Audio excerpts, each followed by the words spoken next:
नमस्कार शेतकरी बंधूंनो, मी ज्ञानेश्वर चिकणे. आज आहे 26 जुलै 2026.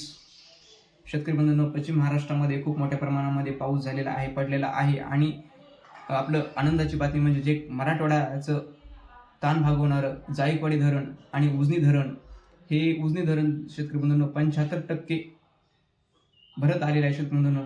आणि ते लवकरच शतक पार करणार आहे शेतकरी, 100% जाणार आहे. आणि आपला अंदाज शेतकरी म्हणून आपण एका वर्षा 6 महिन्यापूर्वी डिसेंबरमध्ये आपण अंदाज दिले होते शेतकरी म्हणून.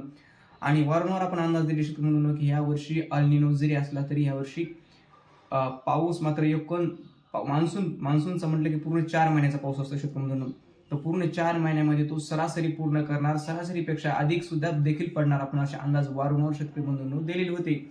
आणि 30 जूनपर्यंत शेतकरी बंधूंनो अल्निनो तीव्र अशा देखील खूप मोठ्या बातम्या होत्या. आणि नॅशनल अंदाज देणारे म्हणजे नॅशनल अंदाज देणाऱ्या हे संस्था, त्यांच्या अंदाज अशा होते शेतकरी बंधूंनो 150 वर्षाचा रेकॉर्ड तोडणार यावर्षी असा अल्निनो निर्माण होणार आहे. आणि ज्या वर्षी अल्निनो शेतकरी बंधूंनो अल्निनो असतो त्या वर्षी महाराष्ट्रासह भारतामध्ये सरासरीपेक्षा अत्यंत पाऊस कमी पडतो. हा सुद्धा इतिहास विसरणं आपल्याला जमणार नाही शेतकरी बंधूंनो. पण अशा परिस्थितीमध्ये आपण अल्निनोच्या बातम्या एवढ्या असताना आणि 2016, 2015, 2008 आणि 2003 हे वर्ष सोडता इथून मागे 150 वर्षाचा रेकॉर्ड तोडणार अशा सुद्धा बातम्या होत्या. आणि किंबहुना आपले माननीय मुख्यमंत्री यांनी सुद्धा सांगितलं होतं की तीव्र अल्निनो आणि यामुळे यावर्षी पाणी जपून वापरा, अशा सुद्धा बातम्या होत्या शेतकरी बंधूंनो.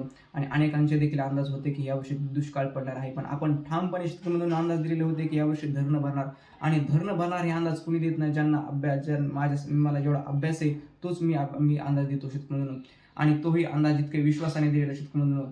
उजनी धरण साधारण नाही आणि जायकवाडी धरण साधारण नाही, हे धरणं भरतील आपण अंदाज दिले. आता ते धरणं भरण्याच्या मार्गावर आहेत शेतकरी बंधूंनो. उजनी धरण भरण्याच्या मार्गावरच आहे शेतकरी बंधूंनो. एका महिन्यामध्ये उजनी धरण भरणार, तर 25% राहिलेलं आहे भरायचं ते पण. आणि जायकवाडी धरण जवळ आजच्या स्थितीला आज 45% जायकवाडी धरण धरण आहे भरलेलं शेतकरी बंधूंनो. ते देखील पूर्णत्वाकडे शेतकरी बंधूंनो जाणार आहे शेतकरी बंधूंनो पुढील 1.5-2 महिन्यामध्ये शेतकरी बंधूंनो. आणि ह्याच्यापासून पैठणपासून खालची परिस्थिती शेतकरी म्हणून आजच्या स्थितीला जरी सरासरीपेक्षा पाऊस कमी आहे, या भागामध्ये सरासरी इथून खाली जो भाग आहे या भागामध्ये सरासरीपेक्षा पाऊस कमी आहे शेतकरी म्हणून. पण इतरचे धरणं जे आहेत म्हणजे माजलगाव धरण असेल किंवा दुधना प्रकल्प असेल किंवा हिंगोलीमधील धरण जे आहे ते सुद्धा भरणार आहे शेतकरी म्हणून. म्हणजे आणि मांजरा धरण हे धरणं आहेत, हे सुद्धा धरणं शेतकरी म्हणून भरणार आहेत. हे धरणं साधारण धरण आहे शेतकरी म्हणून. जर आपलं पैठण धरण भरलं तर हे धरणं त्याच्या पुढे साधारण धरण आहेत. पैठण धरण हे अगदी 15 दिवसामध्ये पैठण धरण हे जवळपास 15% भरलं शेतकरी म्हणून. आणि हे धरणं हे फक्त पैठणच्या तुलनेमध्ये फक्त कोरभर हिस्सा धरण आहे म्हणून. हे धरणं तर फक्त 15 ते 20 दिवसामध्येच भरत असतात शेतकरी म्हणून. त्यामुळे शेतकऱ्यांनी काळजी नसावी. आणि पुढच्या काळामध्ये म्हणजेच आजपासून पावसामानामध्ये देखील आजपासून वाढ होणार आहे शेतकरी म्हणून. ज्या भागामध्ये म्हणजेच मराठवाड्यातील परभणी, हिंगोली, नांदेड, लातूर, धाराशिव ह्या भागामध्ये अजून काही भागामध्ये सरासरीपेक्षा पाऊस आहे किंवा शेतकरी पावसाच्या प्रतीक्षेत आहेत, या शेतकऱ्यांना देखील पुढील 5 दिवसामध्ये सर्वदूर वाहणी पाऊस पडणार आहे शेतकरी मित्रांनो. म्हणजेच 2 ऑगस्टपर्यंत वाहणी सर्वदूर मराठवाड्यामध्ये पावसाची शक्यता आहे शेतकरी मित्रांनो. तसेच अमरावती विभागामध्ये बुलढाणा, अकोला, वाशिम, यवतमाळ या जिल्ह्यांमध्ये काही ठिकाणी पाऊस कमी आहे शेतकरी मित्रांनो. तिथील शेतकरी सुद्धा काही थोडेसे पावसाच्या प्रतीक्षेत आहेत. तिथे सुद्धा सर्वदूर व्यापक स्वरूपामध्ये पुढील 5 दिवसामध्ये जोरदार अतिजोरदार शेतकरी मित्रांनो पाऊस पडणार आहे. तसेच विदर्भामध्ये नागपूर, भंडारा, गोंदिया, चंद्रपूर या जिल्ह्यामध्ये ते पुढील 4 दिवसामध्येच व्यापकतेने पाऊस पडणार आहे शेतकरी मित्रांनो. आणि आजपासूनच विदर्भामध्ये जोरदार पावसाची शक्यता आहे शेतकरी मित्रांनो नागपूर, भंडारा या जिल्ह्यामध्ये. तसेच पश्चिम महाराष्ट्रामध्ये देखील परत अजून पाऊस पडणार आहे शेतकरी मित्रांनो. 28 तारखेपासून 28 ते 2 ऑगस्टच्या दरम्यान पश्चिम महाराष्ट्रामध्ये अजून जोरदार अतिजोरदार देखील पाऊस पडणार आहे. त्यामुळे सुद्धा धरण साठ्यामध्ये अजून पुन्हा वाढ होणार आहे शेतकरी मित्रांनो. अशा प्रकारे अंदाज आपला आहे. आणि पुढील काळामध्ये सुद्धा मराठवाड्यातील धरण असेल, विदर्भातील धरण असेल, हे सर्व भरणार आहे शेतकरी मित्रांनो. अल्निनो कसं आहे शेतकरी मित्रांनो, शेवटपर्यंत अल्निनो करणार नाही. रब्बीच्या पिकासाठी अत्यंत एक आनंददायी बातमी आहे शेतकरी मित्रांनो. या कालावधीमध्ये मात्र संपूर्ण जवळपास महाराष्ट्राच्या 90% भूभागामधील पाणी धरणातील पाणी सोडून पाणी द्यावं लागेल.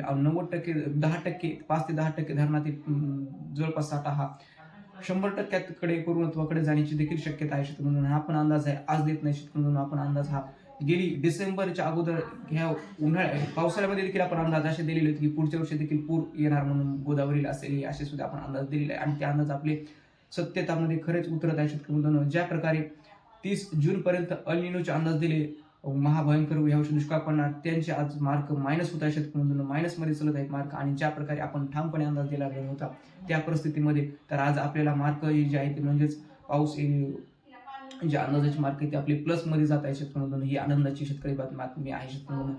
आणि काही शेतकरी आपल्याला सध्या निगेटिव्ह कमेंट करतात शेतकरी बंधूंनो, काही की तुम्ही अंदाज समजत नाही. ते शेतकऱ्यांना आज माझं एक म्हणणं आहे की ते तुम्ही शेतकरी बंधूंनो तुमचा अंदाज, माझे संपूर्ण अंदाज तुम्ही पाहत जा.